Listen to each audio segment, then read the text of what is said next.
আসসালামু আলাইকুম। ধন্যবাদ সবাইকে। আমরা এই পর্যায়ে প্রবিধান পড়ব, পুলিশ প্রবিধান। বিসমিল্লাহির রহমানির রহিম। খেয়াল করি সবাই, আমরা বারবার বলি যে যেখানে আছি না কেন পরবর্তীতে রেকর্ড শুনবো, পাশাপাশি অবশ্যই লিখবো। বেশি বেশি লেখা ব্যতীত কোনোভাবেই এই অবস্থা থেকে উত্তরণ করা যাবে না।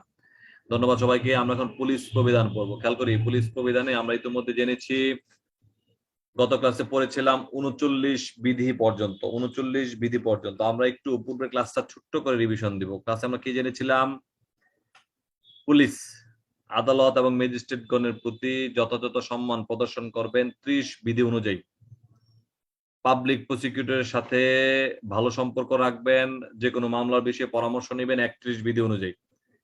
মেম্বার চেয়ারম্যানের সাথে ভালো সম্পর্ক রাখবেন, সুসম্পর্ক রাখবেন 32 বিধি অনুযায়ী।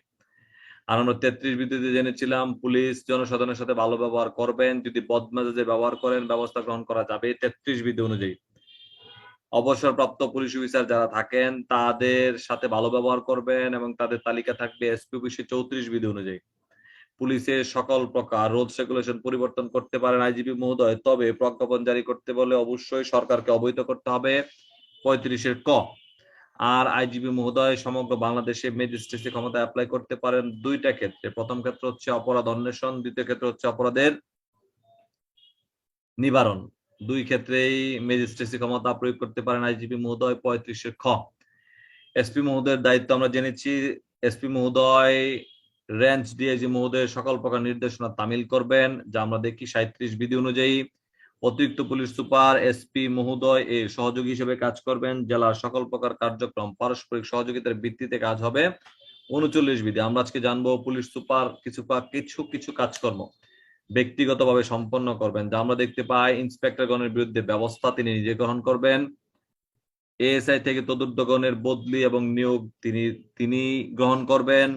ঊর্ধ্বতন কর্তৃপক্ষের সাথে পত্রালাপ তিনি গ্রহণ করবেন। অন্যান্য গুরুত্বপূর্ণ বিষয় সহ গোপনীয় নোট তিনি গ্রহণ করবেন, অর্থাৎ তিনি এগুলো কাজ করবেন। তার অধস্তন এডিশন এসপি কে দিয়ে করানো যাবে না। কত বিধি অনুযায়ী? 41 বিধি অনুযায়ী। দেন আমরা দেখি পরিদর্শনের সংখ্যা। আমরা দেখব পরিদর্শনের সংখ্যার বিষয়ে। আমরা প্রথমে জানবো, একটু ছোট করে লিখে রাখেন যদি সম্ভব হয়। ইন্সপেক্টর জেনারেল প্রতি 2 বছরে একবার করে জেলা পরিদর্শন করবেন। আমাদের ইন্সপেক্টর জেনারেল মহোদয় প্রতি 2 বছরে একবার জেলা পরিদর্শন করবেন। ডিআইজি মহোদয় তার আওতাধীন সকল জেলা বছরে একবার পরিদর্শন করবেন। এসপি মহোদয় বছরে একবার তার থানা ফাঁড়ি পরিদর্শন করবেন। সার্কেল এসপি 6 মাসে একবার তার থানা এবং ফাঁড়ি পরিদর্শন করবেন। মনে থাকবে, এসপি মহোদয় বছরে একবার, ডিআইজি মহোদয় বছরে একবার, ইন্সপেক্টর জেনারেল মহোদয় 2 বছরে একবার থানা ফাঁড়ি পরিদর্শন করবেন জেলা।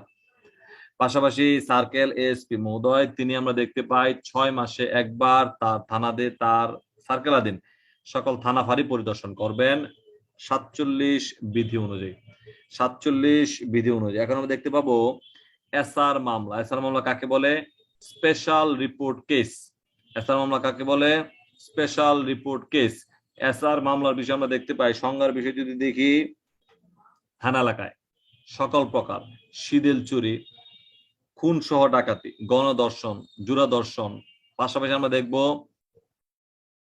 গ্যাং কেস, দলবদ্ধ অপরাধী চক্র। এই প্রত্যেকটা অপরাধের বিষয়ে আমরা দেখি, যদি কোনো স্থানে সংঘটিত হয় সেই স্থানের যে এসপি মহোদয় তিনি ডিআইজি মহোদয়ের সাথে আলোচনা ক্রমে উল্লিখিত মামলাকে এসআর ঘোষণা করে থাকেন। আমরা মানব পাচার আইন ইতিমধ্যে পড়ি নাই, অনেকে পড়েছেন, একটু খেয়াল রাখেন। ফর ইউর কাইন্ড ইনফরমেশন, মানব পাচার আইনে মনিটরিং সেল গঠিত হয় পুলিশ হেডকোয়ার্টার্সে, আর বাকি যত মামলা, সকল মামলা এসআর মামলার মনিটরিং সেল গঠিত হয় ডিআইজি মহোদয়ের অফিসে। প্রতি 15 দিন অন্তর অন্তর এসআর মামলার প্রতিবেদন দিতে হয় ডিআইজি মহোদয়ের নিকট, এবং এসআর ঘোষিত মামলার কপি হয় 3 কপি। কত কপি হবে? এক্সট্রা একটা কপি হবে। এসআর ঘোষিত মামলার কপি হবে অতিরিক্ত একটা, যে কপিটা যাবে ডিআইজি অফিস। মনে থাকবে। তাহলে এসআর ঘোষণা করা হয় 53 বিধি অনুযায়ী। কে করেন? এসপি মহোদয়। কার সাথে আলোচনা করে করেন? ডিআইজি মহোদয়ের সাথে আলোচনা করে করেন। মনিটরিং সেল কোথায় গঠিত হয়? ডিআইজি অফিসে গঠিত হয়। কতদিন পর পর প্রতিবেদন দিতে হয়? 15 দিন অন্তর অন্তর প্রতিবেদন দিতে হয়। অতিরিক্ত একটা সিডি হয়ে থাকে। এখন আমরা দেখবো এসআর মামলা তদারকি কে করতে পারেন। সার্কেল এএসপি এর আওতাধীন সকল প্রকার থানার মামলা তিনি তদন্ত করবেন। এছাড়া আমরা দেখতে পাই এসআর মামলা এর বিষয়ে খেয়াল করি সবাই, এসপি থেকে তদন্ত যারা আছেন প্রত্যেকেই মামলা তদন্ত তদারকি করতে ক্ষমতাবান 54 বিধি অনুযায়ী। কত বিধি? 54 বিধি অনুযায়ী। খেয়াল করি, তাহলে এসআর মামলার বিষয়ে গেলাম। এখন আমরা যাবো আরেকটা বিষয়, একটু লিখে রাখেন সবাই। 57 বিধি, 57, 58 সফরের সংজ্ঞা। এটি একটু আপনাদের জানা দরকার, এই জন্য একটু এমসিকিউ যদি চলে আসে। সফর বলতে বোঝানো হয়েছে বা বোঝানো হয় কাকে? আমরা দেখব সফর বলতে বোঝানো হয় সংশ্লিষ্ট কর্মকর্তা যেই স্থানে কর্মরত আছেন ওই স্থান থেকে 5 মাইল দূরবর্তী এলাকায় তদন্তের জন্য বা সরকারি কাজে গেলেই সেটাকে সফর বলে অবহিত করা হয়। কত মাইল? মনে থাকবে না? কত মাইল? 5 মাইল। খেয়াল করি সবাই, এভরিবডি অ্যাটেনশন প্লিজ। কত মাইল? 5 মাইল। 5 মাইল দূরে গেলে সেটাকে সফর বলে অবহিত করা হবে। এই সফর সার্কেল এএসপি বৎসরে 180 দিন করতে পারেন। এই সফর এসপি মহোদয় বৎসরে 120 দিন করতে পারেন।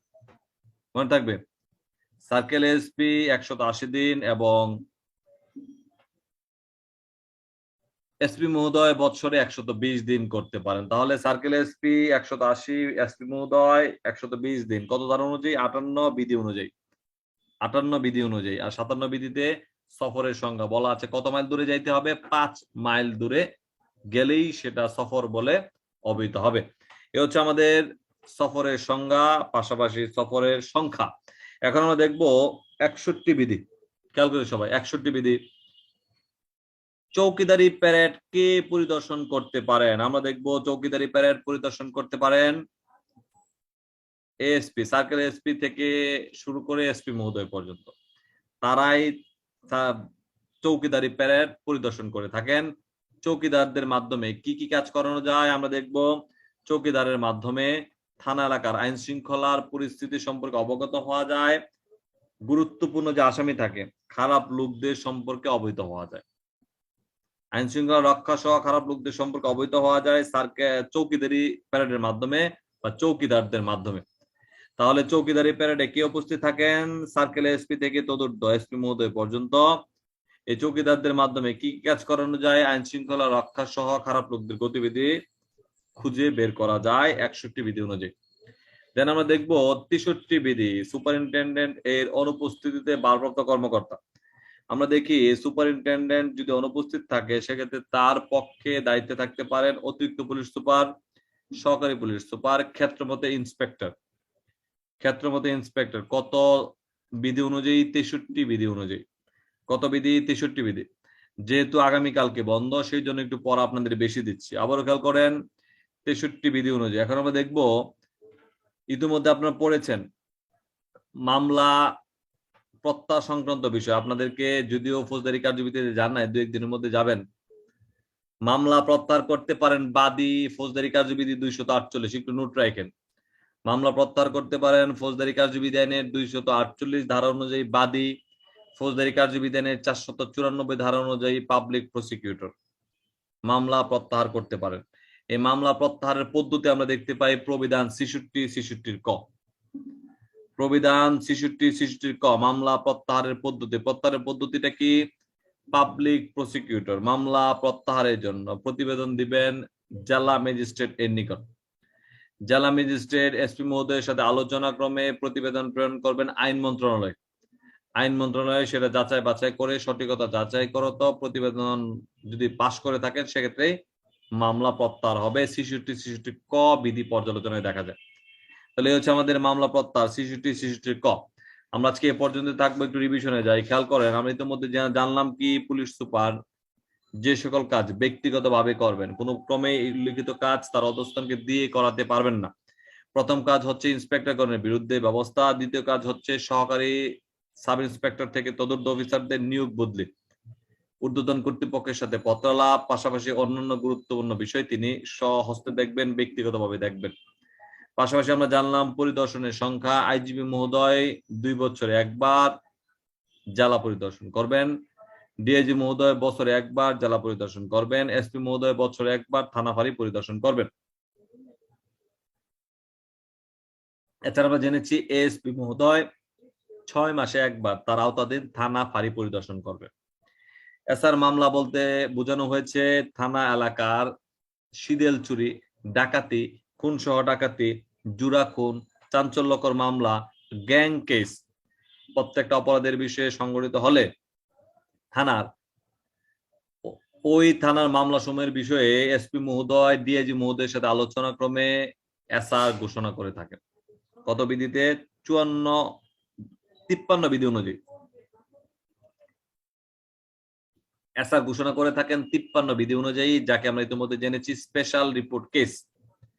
এই এসআর ঘোষিত মামলা সিডি হয়ে থাকে অতিরিক্ত 1 কপি। এসআর ঘোষিত মামলার মনিটরিং সেল গঠিত হয় ডিআইজি অফিসে। শুধুমাত্র মানব পাচার মামলার মনিটরিং সেল গঠিত হবে পুলিশ হেডকোয়ার্টার্স। এই মনিটরিং সেলের বিষয়ে আমরা দেখতে পাই প্রতি 15 দিন অন্তর তার প্রতিবেদন দিতে হয়। পাশাপাশি আমরা ইতিমধ্যে জেনেছি যে এসআর ঘোষিত মামলার প্রতিবেদন দিবেন ডিআইজি অফিসে, যা 53 বিধি পর্যালোচনায় দেখা যায়। এসআর মামলা কে তদারকি করতে পারেন? সার্কেল এসপি থেকে তদুর্ধ্ব। এসআর মামলা তদারকি করে থাকেন আইজিপি মহোদয় পর্যন্ত তদারকি করতে পারেন। চৌকিদারি প্যারেডের বিষয়ে জেনেছি 61, এর মধ্যে আমরা জেনেছিলাম সফরের সংজ্ঞা কত মাইল দূরে যেতে হবে? 5 মাইল দূরে গেলে সেটা সফর বলে অভিহিত হবে। এসপি মহোদয় বছরে 120 দিন, সার্কেল এসপি বছরে 180 দিন পর্যন্ত সফরে থাকতে পারেন, 5 মাইল দূরে পর্যন্ত যেতে পারবেন। এছাড়া আমরা দেখতে পেয়েছি 61 বিধিতে চৌকিদারি প্যারেড পরিদর্শন করবেন সার্কেল এসপি থেকে এসপি মহোদয় পর্যন্ত। চৌকিদারি প্যারেড চৌকিদারদের মাধ্যমে থানা এলাকার আইন শৃঙ্খলা রক্ষা সহ খারাপ লোকদের সম্পর্কে খুঁজে বের করার সুযোগ রয়েছে 61 বিধি অনুযায়ী। দেন আমরা জেনেছি 63 বিধি। এসপি মহোদয়ের অনুপস্থিতিতে অতিরিক্ত পুলিশ সুপার, সহকারী পুলিশ সুপার, ক্ষেত্রমধ্যে ইন্সপেক্টর দায়িত্বে থাকতে পারেন। মামলা প্রত্যাহার ফৌজদারি কার্যবিধি 248 বাদী কর্তৃক, 494 পাবলিক প্রসিকিউটর কর্তৃক। প্রত্যাহারের প্রসিডিউর বা পদ্ধতি আমরা দেখতে পাই প্রবিধান 66 ক। পদ্ধতিটা কি? অবশ্যই পাবলিক প্রসিকিউটর মামলা প্রত্যাহারের জন্য প্রতিবেদন দিবেন জেলা ম্যাজিস্ট্রেট এর নিকট। জেলা ম্যাজিস্ট্রেট এসপি মহোদয়ের সাথে আলোচনা ক্রমে তিনি প্রতিবেদন প্রেরণ করবেন আইন মন্ত্রণালয়ে। আইন মন্ত্রণালয়ের প্রতিবেদনের ভিত্তিতে মামলা প্রত্যাহার হবে 66 ক বিধি মোতাবেক। ধন্যবাদ সবাইকে। আমরা এখন প্রশ্ন উত্তর পর্বে যাব। আসসালামু আলাইকুম।